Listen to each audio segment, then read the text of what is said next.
Seja bem-vindo ao mundo marcial. Se você não está familiarizado com a disciplina brasileira de luta livre, você não está sozinho. A luta livre compartilha uma conexão comum com o esporte de grappling mais popular do mundo, o jiu-jitsu brasileiro. Onde eles diferem, no entanto, é que o primeiro não é mantido com a mesma reverência fora do Brasil. Independentemente disso, a luta livre e o jiu-jitsu estão longe de ser esportes que valorizam os praticantes uns dos outros.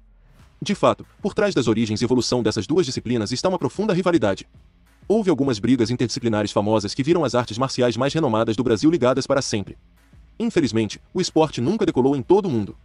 Bem, não da mesma forma que o jiu-jitsu. O nome luta livre surgiu no Brasil por volta de 1909. Dado que os golpes, estrangulamentos eram permitidos no esporte, a luta livre foi considerada pioneira. Era um esporte descrito como para crianças pobres que não podiam pagar um kimono, o que enfatiza sua conexão com o jiu-jitsu brasileiro. O homem credenciado com o desenvolvimento inicial da arte marcial foi Euclides Aten, que começou a ensinar suas variações de catch wrestling por volta de 1927. Aten, também conhecido como Tatu, passou a desafiar muitos lutadores de outras disciplinas e foi o praticante mais respeitado do esporte na época. Uma de suas lutas mais notáveis foi contra a lenda do jiu-jitsu, George Gracie. Aten venceu Gracie por meio de uma chave de braço dobrada. Isso marcou uma grande conquista para o homem e o esporte da luta livre, apesar dos protestos dos Gracie. A família do jiu-jitsu jogou acusações de quebra de regras e trapaça em Aten, estimulando uma rivalidade no protesto. O antagonismo entre o clã Gracie do jiu-jitsu e a turma da luta livre não iria acabar tão cedo. Ao longo dos anos que se seguiram, muitos lutadores famosos continuaram a surgir dos campos de luta livre e jiu-jitsu brasileiro. Um lutador de destaque foi Euclides Pereira, um lutador realizado com uma invencibilidade. Pereira lutava no Vale Tudo desde os 17 anos e lançou um desafio ao renomado praticante de jiu-jitsu Carlson Gracie. Após 5 anos de negociações, o desafio finalmente aconteceu em 1968. Carlson Gracie era admirado por seu excelente trabalho de base e era amplamente considerado como um estrategista perigoso no tatame. Pereira, por sua vez, utilizou suas habilidades superiores de trocação ao longo de sua árdua batalha de 50 minutos. A decisão foi dada ao lutador da luta livre. A polêmica voltou a crescer com Gracie chamando uma falta, reclamando que os juízes não penalizaram Pereira por deixar o ringue momentaneamente para evitar uma guilhotina. A lenda da luta livre lutou por mais 25 anos antes de se aposentar com 258 vitórias de cair o queixo, sem derrotas em seu histórico, embora esse recorde seja difícil de verificar completamente. Com sua popularidade, parecia uma grande aposta que a luta livre continuaria a dominar os circuitos brasileiros de artes marciais. Lutadores como Roberto Leitão, por exemplo, contribuíram para o sucesso do esporte. Com a cena da luta livre no auge, a década de 1980, viu lutadores como Eugênio Tadeu e Hugo Duarte hasteando a bandeira da luta livre. Assim como os que os antecederam, os lutadores buscaram as competições mais duras que o jiu-jitsu tinha a oferecer. Em 1988, Duarte, uma estrela em ascensão na luta livre, insultou o nome da família Gracie. Rickson Gracie rastreou Duarte até a praia. Um turista que passava filmou Gracie jogando Duarte no chão, antes de montá-lo. Esses tipos de conflitos continuariam, entre o jiu-jitsu e a luta livre, pois ambos os campos queriam reivindicar o primeiro lugar para suas retrospectivas disciplinas.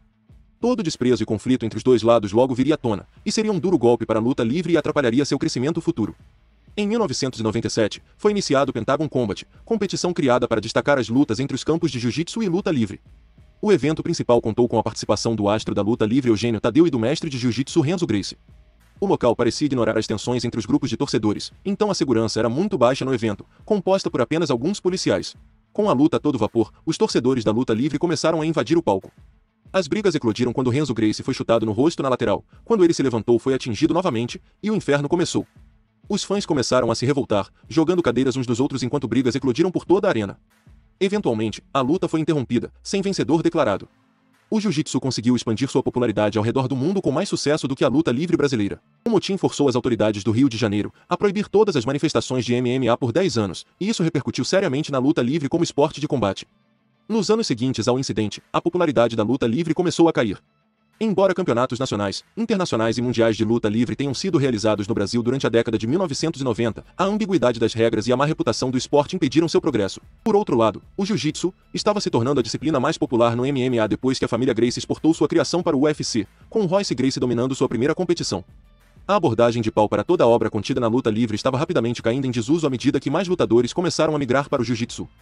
O jiu-jitsu cresceu e continuou a florescer quando sua rival, a luta livre, tornou-se relevante para o MMA moderno. À medida que o UFC e o MMA começaram a crescer, o jiu-jitsu se tornou uma das disciplinas mais importantes no arsenal de armas de um lutador de MMA, empurrando ainda mais a luta livre brasileira pelo cano. Em termos de rivalidades, poucas foram resolvidas com tanta convicção quanto aquela entre o jiu-jitsu e a luta livre.